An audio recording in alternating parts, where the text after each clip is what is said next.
Alright guys, well, happy new year, and we are at it.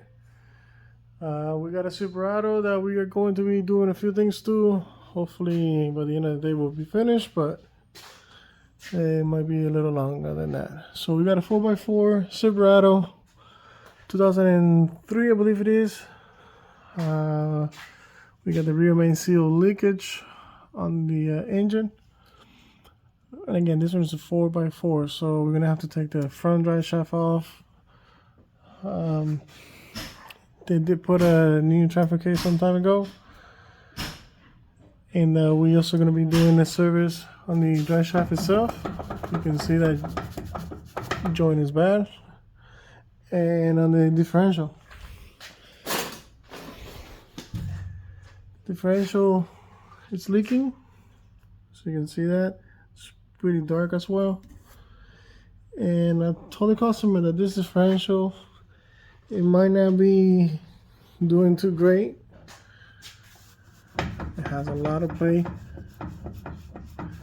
and this is not even, it has a lot of play. But the drive shaft is bad, so we're going to be changing the joints on it. We're going to be separating the transmission from the transfer case, well, not from the engine, so we can change that that seal and putting everything back together. So hopefully it won't be as complicated. But I already got the battery disconnected because we will have to take the starter out to be able to get to the tow converter and flywheel. Hopefully this is going to give me enough clearance to be able to do the job. We'll find out. If not, I'm going to have to drop everything, which again, it's not going to be too bad if I do have to lower it completely. But the only problem is that we have the exhaust in the center here, and this bar does not come off. So actually it does come out,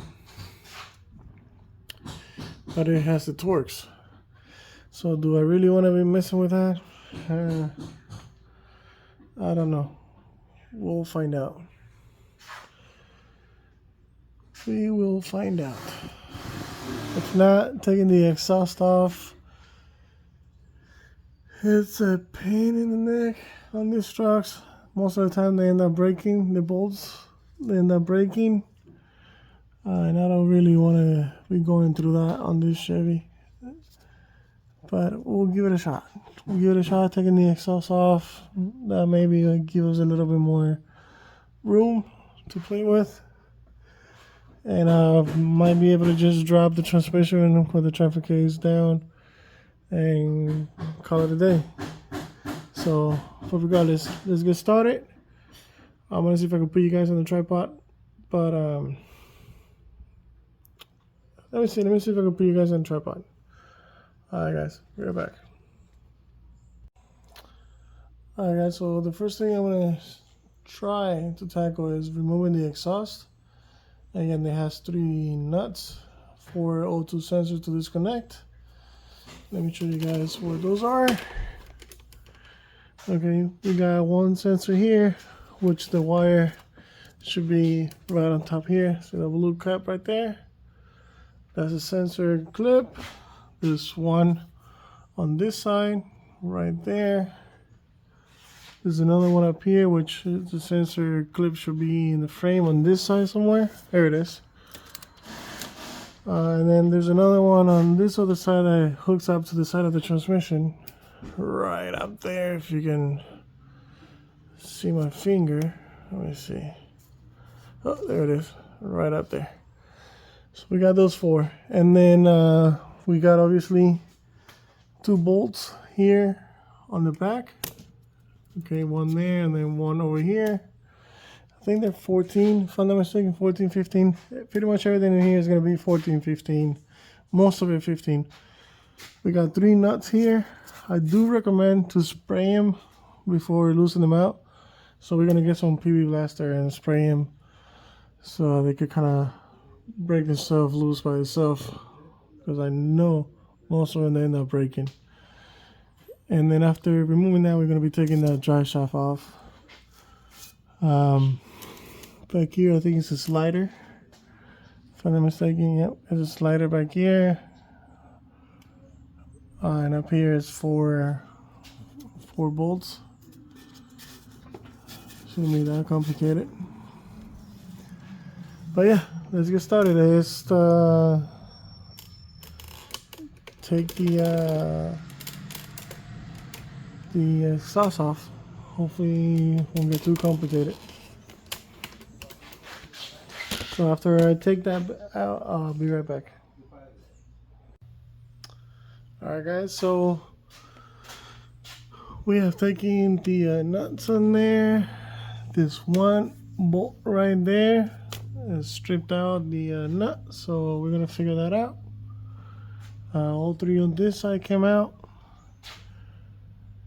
and the two here came out. So now we're gonna support the transfer case here, so we can take this guy out. So then we can remove the exhaust after removing the O2 sensors. So take this out, support the transmission, and then remove the O2 sensor so that we can remove the exhaust, and then I can put the transmission jack on. Alright, be right back. Alright guys, so I believe that we left off where I took the exhaust off, right over here, and I just kept on going. We took the cross member here, has 4 bolts, 21mm bolts I believe, right there. We took the drive shaft, the front drive shaft off, 11mm clamps that it has, the bolt right there. They are 11mm bolts.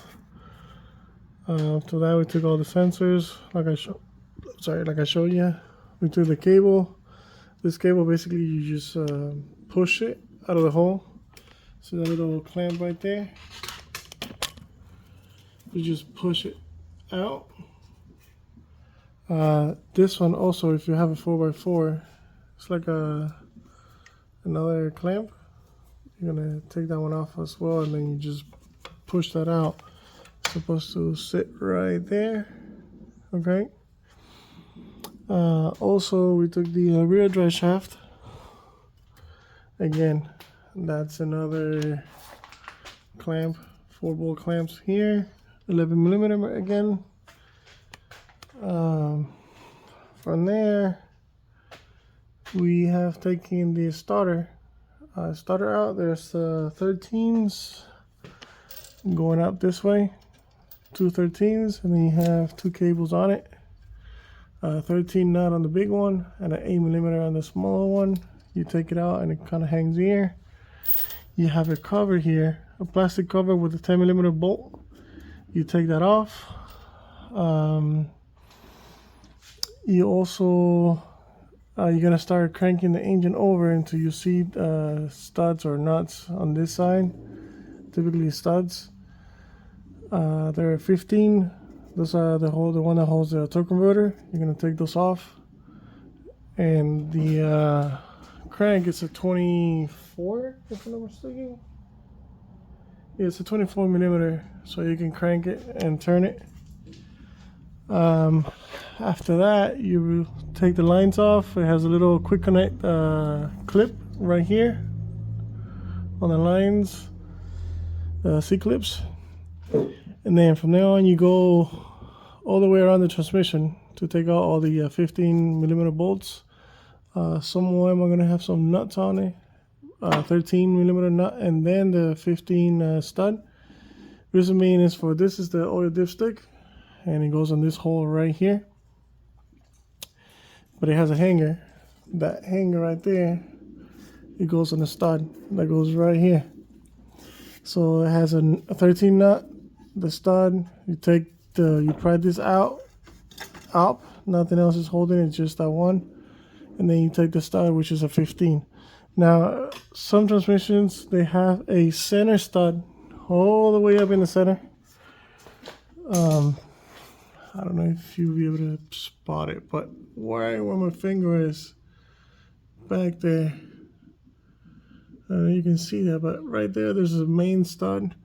It has a 13 and a 15. Really hard to get to, especially with a 4x4 that you don't have that much of a roofman to actually give it any angle to the engine. So yeah, that's where I spend the most time right now, trying to take that stud out. And then so you go all the way around, you take them all off, and essentially the transmission is ready to be separated from the engine. I'm gonna put my jack underneath of it. I'm gonna lower the car a little bit because this is as far as this goes. A little stand that I have here, the jack, that's as far as it goes. So I'm gonna lower the car so I can put some pressure on the transmission, pry it open, and hopefully be able to move this back this much. I haven't taken any of the wiring out yet. I'm hoping that it will allow me to back it out that much far back. If not, I'm gonna have to unhook all of the wiring for the transmission so that I could move it back somewhat. So let me go ahead and lower it down, lift this up a little bit, because right now it's just sitting here and on the guidelines on the engine. So let me lift this up a little bit and see if I start getting movement, at least enough movement to crack the studs on the flywheel. All right, be right back, guys. All right, guys, so basically right now that's a space that I got. I gotta take this bolt out. I think that might be enough space to get the job done. Might be able to squeeze it back just a hair, but again, I don't want to keep on taking anything else off, just the minimum. So let me see if I can put it in an angle or make it happen. Okay, all right, be right back. All right, guys, so here we are. We took the transmission apart. We took the flywheel off, and we took the gasket off as well, the cover. So that's the new one already. New bolts, just by the kit. And there's the flywheel, which I'm about to put back on right now. So everything should be nice and tight. I cleaned up a little bit. So yeah, now it's a matter of putting everything back together, which should be easier than when it was taking it off. So hopefully it goes smooth. Finger crossed. So let me put that flight wheel back on and try to marry the transmission to the engine again. All right, be right back, guys. All right, guys, so I came back right now to kind of finish up a little bit. So we got the exhaust back on. The one stud that broke off or that didn't really do that well coming out of the nut is still holding pretty decently, and a little bit of thread on it. We put the front axle back on. Remember, if I show you guys that I put the starter, all the lines and whatnot, I put the shield. Again, all of my O2 sensors are plugged in already. Put the cross member, support for the transmission, the cable, the shifter, everything is on except the and I kind of sprayed everything with brake cleaner a little bit so I could kind of clean up a little bit of the mess that I got going on. The only thing that I'm missing is the drive shaft, and that's because of the U-joints. Nobody had them, and obviously today was a holiday kind of thing, so nobody really was open.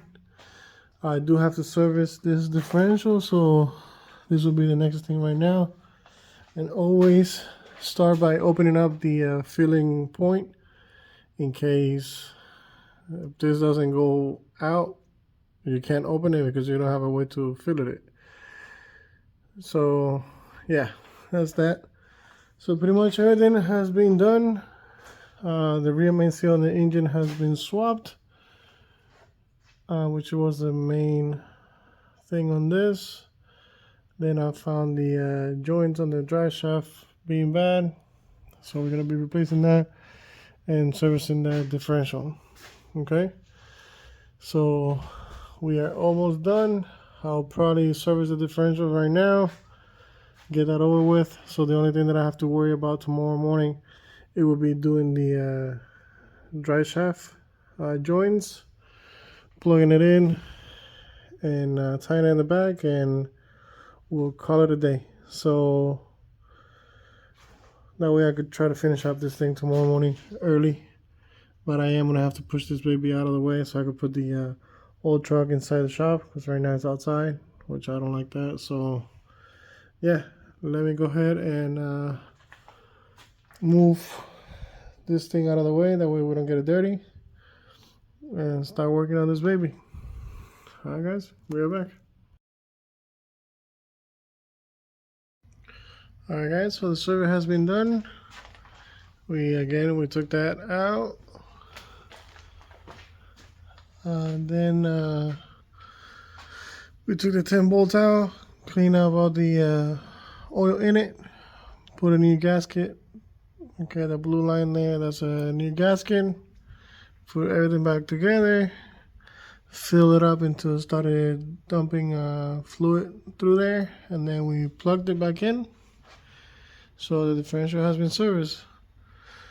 So the only thing that I got left to do on this thing is the U-joints, and I'm gonna have to do that tomorrow morning since I don't have the parts for it. The ones that they gave me, it's incorrect ones that don't fit. So we ordered supposedly the correct ones, so I should be able to get that done tomorrow morning, and then this guy will be on its way out. So yeah, that's a Silverado C71 off-road package 4x4 that we have done the rear main seal on the engine rear main seal, the U-joints on the drive shaft, and the differential service. So yeah, and I'll post you. Once I finish the U-joints on the drive shaft tomorrow, I'll put it in and it should be good to go. Guys, like always, I'm really grateful for the subscribers, and it's a new year now, and we're gonna try to see if we can improve in a lot of stuff. So yeah, a little bit at a time, little baby steps, but we're growing. Guys, like always, show that subscribe, help me help you, and I'll see you guys in the next one. Later.